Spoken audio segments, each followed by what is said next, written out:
ദൈവ തിരുനാമത്തിന് മഹത്വം ഉണ്ടാകട്ടെ.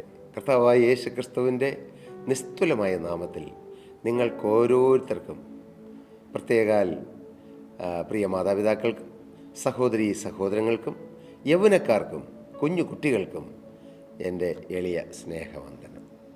കർത്താവിന് സ്തോത്രം. നാളുകളായി തിരുവചനത്തെ അടിസ്ഥാനമാക്കി നാം മനസ്സിലാക്കിക്കൊണ്ടിരുന്നതും നാം ധ്യാനിച്ചുകൊണ്ടിരുന്നതുമായ വിഷയം സന്തോഷിപ്പീൻ എന്നുള്ളതാണ്. ഞാൻ ആ വിഷയത്തെക്കുറിച്ച് വേദപുസ്തകത്തിൽ പലയിടത്തും പുതിയ നിയമത്തിലും പഴയ നിയമത്തിലും എല്ലാം ദൈവവചനത്തെ അടിസ്ഥാനമാക്കി ചിന്തിക്കുകയും പ്രാർത്ഥിക്കുകയും വായിക്കുകയും തിരുവചനം ശോധന ചെയ്യുകയും ചെയ്തപ്പോഴെല്ലാം സന്തോഷിപ്പീൻ എന്ന ദൈവിക ആഹ്വാനം, ദൈവിക കൽപ്പന, ദൈവത്തിൻ്റെ നിർദ്ദേശം, പരിശുദ്ധാത്മാവിൻ്റെ ഒരു സജഷൻ അനേക സ്ഥലങ്ങളിൽ കാണാൻ കഴിഞ്ഞു. അത് ഞാൻ ചിന്തിക്കുകയായിരുന്നു, അതിനെക്കുറിച്ച് പ്രസംഗിച്ചാൽ അങ്ങ് ഒരു വർഷത്തോളം വേണമെങ്കിൽ നീണ്ടു നിൽക്കുന്നു. അത്രമാത്രം ദൈവത്തിൻ്റെ വചനം പറയാനുണ്ടെന്ന് എനിക്ക് തോന്നുന്നു. കർത്താവിന് സ്തോത്രം. നമുക്ക് എല്ലാം ഒന്ന് ചിന്തിക്കാൻ പറ്റിയില്ലെങ്കിലും കുറേ കാര്യങ്ങളൊന്ന് ചിന്തിക്കണമെന്ന് ഞാൻ ആഗ്രഹിക്കുന്നു. കാരണം ഇന്ന് സന്തോഷമില്ലാത്ത ഒരു സമൂഹത്തിലാണ് നാം ജീവിക്കുന്നത്. എല്ലാം ഉണ്ട്. ശാസ്ത്രം വളർന്നു. എന്തുമാത്രം വളർച്ചയാണ് ശാസ്ത്രത്തിനുണ്ടായത്. കമ്പ്യൂട്ടർ യുഗം, ഇപ്പോൾ ഇത് AI, ആർട്ടിഫിഷ്യൽ ഇൻ്റലിജൻസ്. ദൈവത്തിന് സ്തോത്രം. എന്തെല്ലാമാണ് ലോകത്തിൻ്റെ വളർച്ച. പക്ഷേ ഞാൻ പറയട്ടെ, സന്തോഷം കൂടുകയില്ല, സന്തോഷം കുറയുകയാണ്. മനുഷ്യന് സമാധാനമില്ല, സ്വസ്ഥതയില്ല, ഏകാഗ്രതയില്ല, നിരാശയിൽ മനുഷ്യൻ കഴിയുന്നു. അപ്പോഴതാ ദൈവത്തിൻ്റെ വചനം ഒരു ചലഞ്ചായി പറയുന്നു, സന്തോഷിപ്പീനെന്ന്. ഏതെല്ലാം സ്ഥലങ്ങളിൽ സന്തോഷം ഉള്ളപ്പോൾ സന്തോഷിക്കണം, എന്നാൽ സന്തോഷത്തിന് വിപരീതമായ സാഹചര്യം വരുമ്പോൾ സന്തോഷിക്കണമെന്ന് വേദപുസ്തകം പഠിപ്പിക്കുന്നു. കഷ്ടതയിൽ സന്തോഷിക്കണമെന്ന്, രോഗത്തിൽ സന്തോഷിക്കണമെന്ന്, ഏത് സാഹചര്യത്തിലും സന്തോഷിക്കണമെന്ന്. അപ്പോസ്തലനായ പൗലോസ് തെസ്സലോനിക്കർക്ക് എഴുതിയ 1-ാമത്തെ ലേഖനം 5-ാം അധ്യായം 16-ാമത്തെ വാക്യം വായിക്കുമ്പോൾ അപ്പോസ്തലൻ പറയുകയാണ്, എപ്പോഴും സന്തോഷിപ്പീൻ, റിജോയ്സ് എവർ മോർ, എപ്പോഴും സന്തോഷിപ്പീൻ. അതൊരു നിർദ്ദേശമാണ്, അതൊരാജ്ഞയാണ്, അത് നമ്മളോടുള്ളതായ സ്നേഹത്തോടെയുള്ളതായ ഒരു സംഭാഷണമാണ്. സന്തോഷിക്കണം കേട്ടോ, പോരാ, എപ്പോഴും സന്തോഷിക്കണമെന്ന്. സന്തോഷിക്കാൻ നമുക്ക് പറ്റും അല്ലേ? വല്ലപ്പോഴെങ്കിലും സന്തോഷിക്കുന്ന ഒത്തിരി ആളുകളുണ്ട്, മിക്കവാറും സന്തോഷിക്കുന്ന പലരുണ്ട്. പക്ഷേ എപ്പോഴും സന്തോഷിക്കുന്നവർ വളരെ കുറച്ചേ ഉള്ളൂ. എപ്പോഴും സന്തോഷിക്കാൻ പറ്റും. എങ്ങനെ? ക്രിസ്തു നമ്മുടെ ഹൃദയത്തിൽ വാഴാൽ എപ്പോഴും സന്തോഷിക്കാൻ പറ്റും. കഷ്ടത മധ്യത്തിലും രോഗത്തിൻ്റെ മധ്യത്തിലും അപകടങ്ങളുടെ മധ്യത്തിലും വിയോഗത്തിൻ്റെയും വിരഹ ദുഃഖത്തിൻ്റെയും മധ്യത്തിലും ഞെരുക്കത്തിൻ്റെ മധ്യത്തിലും സന്തോഷിക്കാൻ കഴിയും. കാരണം ഇതിനെല്ലാത്തിനേക്കാൾ അതീതനായി നിൽക്കുന്നവനാണ് ക്രിസ്തു. ഹല്ലേലൂയ. യേശു ക്രിസ്തുവിനെ വിലയുള്ളവനായി കാണുന്ന ഒരു ദൈവവേദൽ അവൻ്റെ ജീവിതത്തിൽ യേശുവിനെ ലഭിച്ചല്ലോ എന്നുള്ള ആ തിരിച്ചറിവ് അവന് സന്തോഷം കൊടുക്കും. ഹല്ലേലൂയ. ഞാൻ പലപ്പോഴും എൻ്റെ ജീവിതാനുഭവം നിങ്ങളോട് പങ്കുവയ്ക്കാറുണ്ട്. എന്നെ സന്തോഷിപ്പിക്കുന്ന ഏറ്റവും പ്രധാനപ്പെട്ട വിഷയം എൻ്റെ യേശു എനിക്കുണ്ടല്ലോ എന്നുള്ളതാണ്. എനിക്ക് സ്നേഹമുള്ള ഒരു സ്വർഗീയ കുടുംബജീവൻ നയിക്കുവാൻ തക്കവണ്ണം അനുഗ്രഹിക്കപ്പെട്ട ഒരു ഭാര്യയെ കർത്താവ് എനിക്ക് തന്നു. കഴിഞ്ഞ 31 വർഷമായി ഒരു സ്വർഗീയ കുടുംബജീവിതമാണ് ഞങ്ങൾ നയിക്കുന്നത്. വളരെ സന്തോഷമാണ്, വളരെ സ്നേഹമാണ്, വളരെ ഐക്യമാണ്. എന്നാൽ ഞാൻ പറയട്ടെ, അതിലും വലുതാണ് എൻ്റെ യേശു. കർത്താവിന് സ്തോത്രം. 3 ആൺകുഞ്ഞുങ്ങളെ കർത്താവ് തന്നിട്ടുണ്ട്. ഞങ്ങളെ സ്നേഹിക്കുകയും ഞങ്ങളെ കരുതുകയും ഞങ്ങളെ അനുസരിക്കുകയും കീഴ്പ്പെട്ടിരിക്കുകയും ദൈവത്തിൻ്റെ വേലയിൽ ഉത്സാഹമുള്ള അനുഗ്രഹിക്കപ്പെട്ട 3 കുഞ്ഞുങ്ങളെ കർത്താവ് ഞങ്ങൾക്ക് തന്നു. കർത്താവിന് സ്തോത്രം. അത് സന്തോഷമാണ്. പക്ഷേ അതിലും വലിയ സന്തോഷം യേശു ഉണ്ടല്ലോ എന്നുള്ളതാണ്. മൂത്ത മോൻ വിവാഹം കഴിച്ച് അനുഗ്രഹിക്കപ്പെട്ട ഒരു പെൺകുട്ടിയെ കർത്താവ് ഞങ്ങളുടെ ഭവനത്തിലേക്ക് അയച്ചു. സന്തോഷമാണ്. ഇപ്പോൾ ഞങ്ങൾക്ക് 3 വയസ്സുള്ളൊരു കൊച്ചുമോനുണ്ട്, തീമോത്തി. അവനുള്ളത് വളരെ സന്തോഷമാണ്.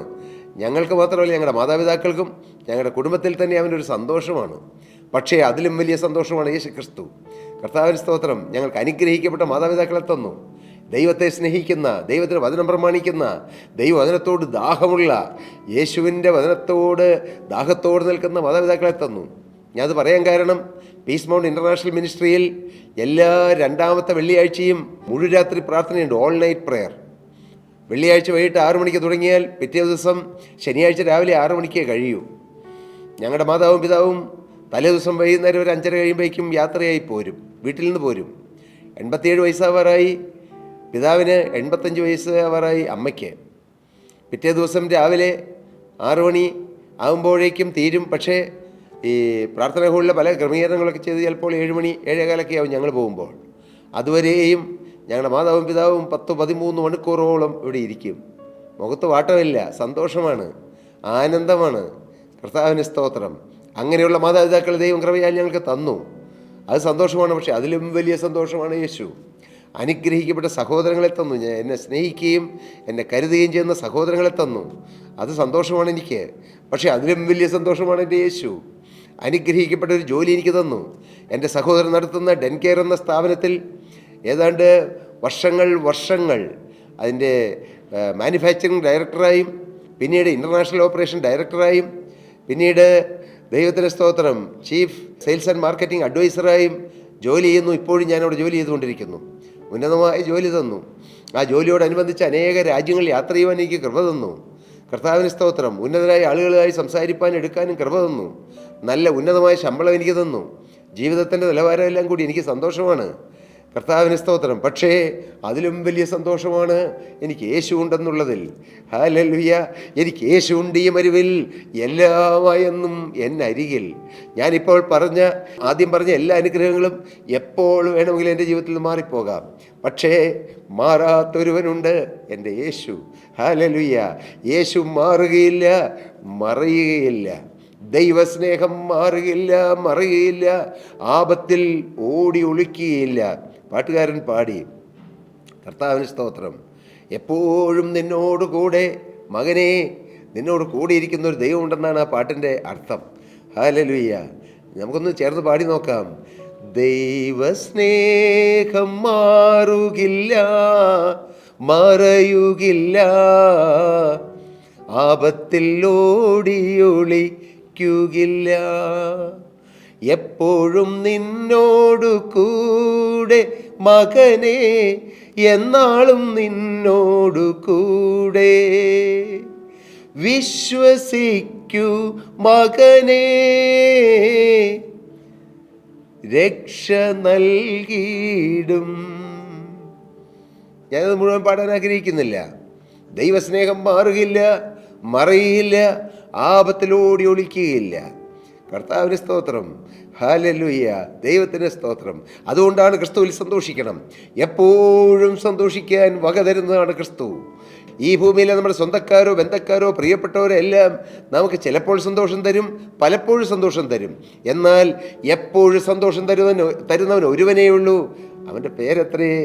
എൻ്റെ പ്രിയപ്പെട്ട കർത്താവായ യേശു ക്രിസ്തു. കർത്താവിന് സ്തോത്രം. ഞാൻ എന്താണ് അങ്ങനെ പറഞ്ഞത്? എനിക്ക് ഏറ്റവും പ്രിയപ്പെട്ടവനാണ് എൻ്റെ യേശു. ഞാൻ ഈ കർത്താവിൻ്റെ വേല ചെയ്യുന്നത് ഒരു ദിവസം പോലും മുടങ്ങാതെ എല്ലാ ദിവസവും രാവിലെ 5:30 പീസ് മൗണ്ട് ഇൻ്റർനാഷണൽ മിനിസ്ട്രീസ് എന്ന ഞങ്ങളുടെ യൂട്യൂബ് ചാനലിലൂടെയും for my Jesus Saju and Sali എന്ന വേറൊരു യൂട്യൂബ് ചാനലിലൂടെയും ഞങ്ങൾ ഈ തിരുവചനം ലോകം മുഴുവൻ അയച്ചു കൊടുക്കുന്നത് മറ്റൊന്നിനും വേണ്ടിയിട്ടല്ല. കർത്താവിന് സ്തോത്രം. യേശുവിനോടുള്ള സ്നേഹം, യേശുവിനോടുള്ള നന്ദി, യേശുവിനോടുള്ള കടപ്പാട്. യേശു സന്തോഷം തന്നു. അല്പം പോലും സന്തോഷമില്ലാതെ തല മുമ്പിട്ട് നടന്നവനായിരുന്നു ഞാൻ. പ്രീ ഡിഗ്രിക്ക് ഫസ്റ്റ് ഇയർ പഠിക്കുന്നവരെയും.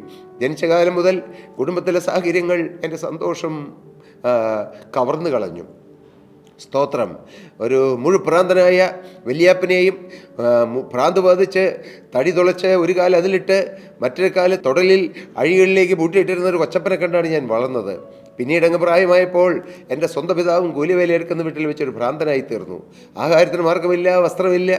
ആത്മഹത്യ ചെയ്യാൻ 3 പ്രാവശ്യം ശ്രമിച്ച അമ്മ. നിരാശയുടെ ഒരു പര്യായമായിരുന്നു ഞങ്ങളുടെ കുടുംബം. എങ്ങനെ സന്തോഷിക്കാൻ കഴിയും? എവിടെ നോക്കി സന്തോഷിക്കാൻ പറ്റും? ഒരു നല്ല ഷർട്ട് ഇടാനുണ്ടായിരുന്നില്ല. കർത്താവിൻ്റെ സ്തോത്രം. ഞാൻ പലപ്പോഴും എനിക്ക് ഒരു ജോഡി ഡ്രസ്സേ ഉണ്ടായിരുന്നുള്ളൂ സ്കൂളിൽ പോകാൻ. ദൈവത്തിൻ്റെ സ്തോത്രം. എനിക്കും എൻ്റെ സഹോദരങ്ങൾക്കും നേറ്റിയിടാൻ ഷർട്ടോ ബനിയനോ ഒന്നും ഉണ്ടായിരുന്നില്ല. ടീഷർട്ടൊന്നും കണ്ടിട്ട് പോലുമില്ല ബാല്യത്തിൽ. ചില 3 കീറിയ നിക്കറൊക്കെ ഇട്ട് അങ്ങനെ ഷർട്ടൊന്നും ഇടാതെ ആ കാലങ്ങളിലൊക്കെ നടന്ന് ഞാൻ ഓർക്കുകയാണ്. പ്രിയപ്പെട്ടവർ, എന്നാൽ എൻ്റെ സ്ഥിതി മാറ്റിയൊരു യേശുവുണ്ട്. തല ഉപ്പിട്ടോ എൻ്റെ തലയെ പിടിച്ചു കൊടുത്തൊരു യേശുവുണ്ട്. എൻ്റെ ഹൃദയത്തിൽ നിറച്ച് സന്തോഷം നിന്നൊരു യേശുവുണ്ട്. ഞാൻ സന്തോഷിക്കുന്നു പ്രിയരെ. ഹല്ലേലൂയ. സാഹചര്യങ്ങൾ മാറുമ്പോൾ എൻ്റെ സന്തോഷം പോകുന്നില്ല. പ്രശ്നങ്ങൾ വരുമ്പോഴും എൻ്റെ സന്തോഷം പോകുന്നില്ല. കാരണം യേശു എൻ്റെ ഹൃദയത്തിൽ സന്തോഷം നിക്ഷേപിച്ചിരിക്കുകയാണ്. ഹല്ലേലൂയ. ഈ എൻ്റെ ഹൃദയത്തിൽ നിക്ഷേപിച്ച സന്തോഷം ഞാൻ ഈ പറയുന്ന വാക്കുകൾ കേൾക്കുന്ന എല്ലാവരും അനുഭവിക്കണമെന്നുള്ളതാണ് എൻ്റെ ലക്ഷ്യം. അതിനു വേണ്ടിയിട്ടാണ് പേരിലാണ് ഒരു ദിവസം പോലും ഇടതടവില്ലാതെ ഈ തിരുവചനം പറയുന്നത്. എനിക്ക് യാത്രയുണ്ട്, പല ഉത്തരവാദിത്തങ്ങളുണ്ട്, വീട്ടിലെ ഉത്തരവാദിത്തങ്ങളുണ്ട്, മാതാപിതാക്കളുടെ കാര്യമുണ്ട്, സ്വന്തം ഭാര്യയുടെ കാര്യം, കുഞ്ഞുങ്ങളുടെ കാര്യം, വീട്ടിലെ കാര്യം, എൻ്റെ ജോലിയുടെ കാര്യം, ഞങ്ങളുടെ പ്രെയർ ഗ്രൂപ്പിൻ്റെ കാര്യം, അങ്ങനെ ദൈവവേലയുടെ കാര്യം, അങ്ങനെ നൂറ് ഉത്തരവാദിത്തങ്ങൾ എനിക്കുണ്ട്. പക്ഷേ ഒരു ദിവസം പോലും മുടക്കാതെ ഈ തിരുവചനം പറയാൻ കാരണം യേശുവിനോടുള്ള സ്നേഹമാണ്, നന്ദിയാണ്, സന്തോഷമാണ്. ഈ വചനം പറയാൻ സന്തോഷം, യേശുവിനെ സാക്ഷിക്കാൻ സന്തോഷം. ഇതെല്ലാം കർത്താവിൻ്റെ ദാനമാണ്. എൻ്റെ പ്രിയരെ, ഞാൻ നിങ്ങളോട് പറയട്ടെ, യേശു നിങ്ങളെ സ്നേഹിക്കുന്നു. യേശു നിങ്ങളുടെ ഉള്ളിൽ വന്നാൽ നിങ്ങളുടെ ശൂന്യതകൾ മാറും. യേശു നിങ്ങളുടെ ഹൃദയത്തിൽ വന്നാൽ നിങ്ങളുടെ ദുഃഖഭാവം മാറും. യേശു നിങ്ങളുടെ ഹൃദയത്തിൽ വന്നാൽ അവിടെ ആനന്ദമുണ്ടാകും. ഹല്ലേലൂയ. യേശു നിങ്ങളുടെ ഹൃദയത്തിൽ വന്നാൽ അവിടെ സന്തോഷം നിറഞ്ഞൊഴുകും. മറ്റുള്ളവരിലേക്ക് ആ സന്തോഷം പകരപ്പെടും. നിങ്ങളൊരു ഭവനത്തിൽ ചെന്നാൽ അവിടെ സന്തോഷമായിരിക്കും. നിങ്ങളോടൊരാൾക്ക് മിണ്ടുമ്പോൾ അവർക്ക് സന്തോഷം പകർന്നു കിട്ടും. ഹല്ലേലൂയ. നിങ്ങളുടെ ഭാര്യയോട്, കുഞ്ഞുങ്ങളോട്, മാതാപിതാക്കളോട്, സുഹൃത്തുക്കളോട്, സഹോദരങ്ങളോട്, ജോലി ചെയ്യുന്ന വർക്കേഴ്സിനോട്, സബോർഡിനേറ്റ്സിനോട്, സുപ്പീരിയേഴ്സിനോട്, ആരോട് സംസാരിച്ചാലും അവരിലേക്ക് ഒരു സന്തോഷം പകരപ്പെടും. അവർക്കും ഒരു സന്തോഷം കിട്ടും. അവരും ഈ സന്തോഷത്തെക്കുറിച്ച് ചിന്തിക്കാനിടയാകും. ഹല്ലേലൂയ. എപ്പോഴും സന്തോഷിപ്പീൻ, റിജോയ്സ് എവർ മോർ. ദൈവത്തിൻ്റെ വചനം പറയുന്ന എപ്പോഴും സന്തോഷിക്കാൻ വകയുണ്ട്. യേശു ജീവിക്കുന്നു. യേശു നമുക്ക് വേണ്ടി കാൽവറിയിൽ മരിച്ചിരിക്കുന്നു. നമ്മുടെ സകല ശാപങ്ങളും സകല പാപവും യേശു ചുമന്നൊഴിച്ചിരിക്കുന്നു. ദൈവരാജ്യത്തിലേക്കുള്ള പ്രവേശനം യേശു തന്നിരിക്കുന്നു. എല്ലാം ഓർക്കുമ്പോൾ സന്തോഷിക്കാൻ വകയില്ലേ? ഹല്ലേലൂയ. പ്രിയപ്പെട്ടവരെ, നിങ്ങൾക്കിന്ന് സന്തോഷമില്ലേ? സന്തോഷമില്ലാത്തതിൻ്റെ കാരണം മോനെ പണമില്ലാത്തതല്ല, മകനെ നിൻ്റെ രോഗമല്ല. സന്തോഷം നഷ്ടപ്പെടുത്തുന്നത് നിൻ്റെ രോഗമല്ല, കടബാധ്യതയല്ല, ഞെരുക്കമല്ല, ഒന്നുമല്ല. യേശു ഇല്ലാത്തതാണ് സന്തോഷക്കുറവിന് കാരണം. അതുകൊണ്ടിപ്പോൾ ഈ നല്ല സമയം യേശുവിനെ സ്വന്തം രക്ഷിതാവ് കർത്താവായി സ്വീകരിക്കാമോ? നിങ്ങളുടെ ഹൃദയം നിറയെ സന്തോഷം വരും. നിങ്ങൾക്ക് സന്തോഷിക്കാൻ ഇടയാകും. അങ്ങനെ ദൈവം സഹായിക്കട്ടെ എന്ന് എൻ്റെ ആഗ്രഹം. ഇപ്പോൾ സന്തോഷം ലഭിക്കണമെന്ന് ആഗ്രഹമുള്ളവരാരെങ്കിലും ഇന്ന് ഈ തിരുവചനം കേൾക്കുന്നുവെങ്കിൽ ഇപ്പോൾ ഞാൻ നിങ്ങൾക്ക് വേണ്ടി പ്രാർത്ഥിക്കാം. എൻ്റെ ഹൃദയത്തിൽ സന്തോഷത്തിൻ്റെ ഒഴുക്ക് തന്ന, സന്തോഷത്തിൻ്റെ നിറവ് തന്ന എൻ്റെ യേശു നിങ്ങൾക്ക് ഒരു പകർച്ച പോലെ ഈ സന്തോഷം പകർന്നു തരുവാൻ ഞാൻ നിങ്ങൾക്ക് വേണ്ടി പ്രാർത്ഥിക്കാം. അങ്ങനെ ആഗ്രഹമുള്ളവരിപ്പോൾ കണ്ണുകളെ അടച്ച് തലകളെ ഉണക്കി ഈ പ്രാർത്ഥനയിൽ പങ്കുകൊള്ളുക. ജീവനുള്ള ദൈവമേ, സ്നേഹം നിറഞ്ഞ കർത്താവേ, സന്തോഷത്തിൻ്റെ കണിക പോലും ഇല്ലാത്ത അടിയൻ്റെ ജീവിതത്തിൽ സന്തോഷത്തിൻ്റെ നിറവ് തന്ന കർത്താവേ, എൻ്റെ യേശുവിൻ്റെ നാമത്തിൽ അടിയൻ പ്രാർത്ഥിക്കുന്നു. ഇപ്പോൾ ഈ പ്രാർത്ഥനയിൽ പങ്കുകൊള്ളുന്നവരുടെ മേൽ സന്തോഷം നിറവടിയായി ഒഴുകട്ടെ. ഒരു അണക്കെട്ട് പൊട്ടിപ്പൊളിഞ്ഞ് ആ അണക്കെട്ടിൽ നിന്ന് വെള്ളം ഒഴുകുന്നത് പോലെ കർത്താവേ, സ്വർഗീയ നീർച്ചാലുകളായി സന്തോഷം ഈ മക്കളുടെ മേൽ പകരപ്പെടണമെന്ന് പ്രാർത്ഥിക്കുന്നു. നിരാശകൾ മാറട്ടെ, അസന്തുഷ്ടികൾ മാറട്ടെ, അസമാധാനങ്ങൾ മാറട്ടെ. സന്തോഷം കൊണ്ട് ഈ മക്കളെ നിറയ്ക്കണമെന്ന് പ്രാർത്ഥിച്ച് യേശു ക്രിസ്തുവിൻ്റെ നാമം ചൊല്ലി അടിയൻ അനുഗ്രഹിക്കുന്നു. യേശു ക്രിസ്തുവിൻ്റെ അത്ഭുത നാമത്തിൽ തന്നെ. ആമേൻ, ആമേൻ, ആമേൻ. ഹല്ലേലൂയ. കർത്താവ് നിങ്ങളെ അനുഗ്രഹിക്കട്ടെ. പ്രിയ സഹോദരങ്ങളെ, നിങ്ങൾക്ക് ഏതെങ്കിലും പ്രാർത്ഥന വിഷയങ്ങളുണ്ടോ? ഒരുപക്ഷെ നിങ്ങളുടെ സന്തോഷം നഷ്ടപ്പെടുത്തുന്നതായിരിക്കാം, നിങ്ങൾക്ക് സന്തോഷിക്കാൻ പറ്റാത്തതായിരിക്കാം. എന്തുമാകട്ടെ, നിങ്ങൾക്ക് ഏതാവശ്യമുണ്ടെങ്കിലും പ്രാർത്ഥന വിഷയങ്ങളുണ്ടെങ്കിൽ ഞങ്ങളെ നേരിട്ട് വിളിക്കാം. താഴെ കാണുന്ന നമ്പറിൽ ഞങ്ങളെ കോൺടാക്റ്റ് ചെയ്താൽ ഞങ്ങൾ നിങ്ങൾക്ക് വേണ്ടി പ്രാർത്ഥിക്കാം. ഞങ്ങൾ പ്രാർത്ഥിക്കും, നിങ്ങളും ഒപ്പം പ്രാർത്ഥിക്കൂ. യേശു നിങ്ങളെ സന്തോഷം കൊണ്ട് നിറയ്ക്കും. അതിനിടയാകട്ടെ. ദൈവനാമം മഹത്വപ്പെടട്ടെ. സ്തോത്രം.